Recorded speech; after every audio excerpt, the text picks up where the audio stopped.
Bandit9's EVE Odyssey V2 looks like something straight out of a sci-fi movie. With a top speed of 68 miles per hour and fuel efficiency of 156 miles per gallon, it is compact, efficient, handcrafted, and probably about as comfy whichever way you sit on it. In the realm of custom bikes, Bandit9 Motors has carved out a distinct identity for itself since it was established in 2009. Under the direction of Daryl Villanueva, the company continues to explore the limits of motorcycle innovation. Over the years, we've enjoyed several Bandit9 pieces, including the insane Supermarine motorcycle and a liquid metal electric scooter shaped like a backwards high heel. Bandit9's EVE Odyssey V1 was an aluminum-framed suppository of a bike that created quite a stir for its avant-garde style and retro space-age aesthetic. Examples are presently housed in some of the world's most prestigious motor museums such as the Peterson Automotive Museum, the Haas Moto Museum, and the Barber Motorsports Museum. And now, Daryl and the crew have decided to go back to the drawing board to create an even more alien-looking second-generation EVE Odyssey.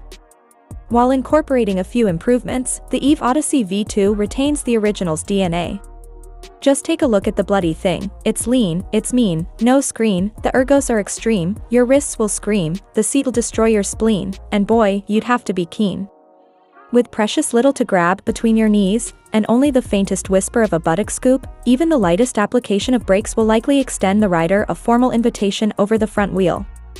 On the other hand, it resembles an actual freakin' bullet far more closely than any bike out there, although a bullet that measures 220 centimeters in length, 80 centimeters in width, 75 centimeters in height, and weighs a total of 265 pounds. That's heavy for a bullet, but impressively light for a motorcycle with a full metal jacket of bodywork. That's possible thanks to 7075 aluminum, a space-grade alloy used for its strength and lightweight. This shell is assembled around a brand new aluminum box frame, built in-house.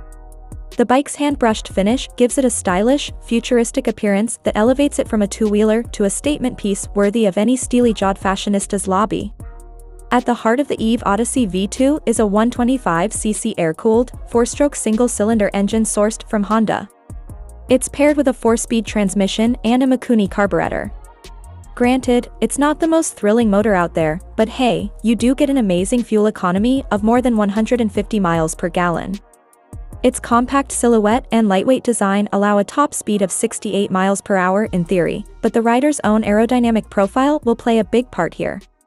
Either way, it doesn't strike us as an ideal platform for highway cruising.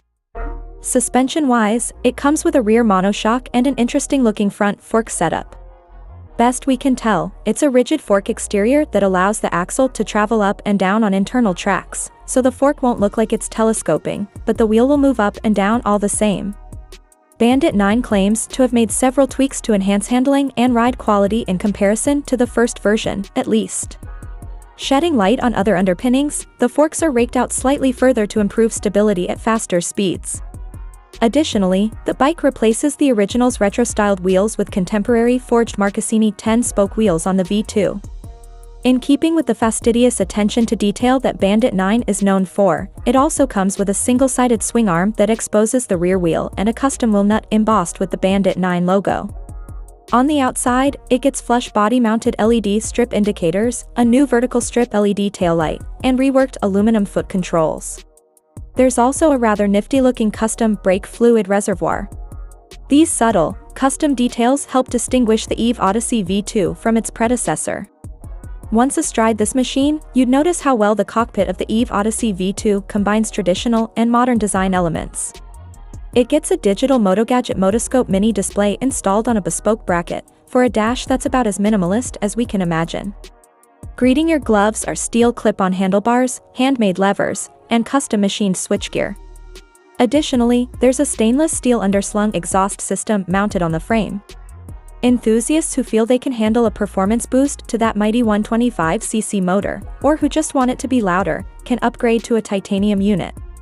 There are also plans to produce an electric version of the bike, though it's unclear if Bandit9 will get that into production this year or the next. The electric variant might well outperform the current 125cc engine when it comes to power and torque. Although these concepts are still in the early stages of development, an electric EVE Odyssey seems like the right progression given Bandit9's progressive approach to design. If any of this interests you, get in touch with Bandit9 to inquire about the EVE Odyssey V2. Buyers should keep in mind that it takes 3 months to construct each unit, long enough, perhaps, to hit the gym and bulk up your glutes, wrists, and lower back in preparation. Or, more likely, to prepare a spot in your personal museum, since most units seem destined to be more collector's items than functional rides.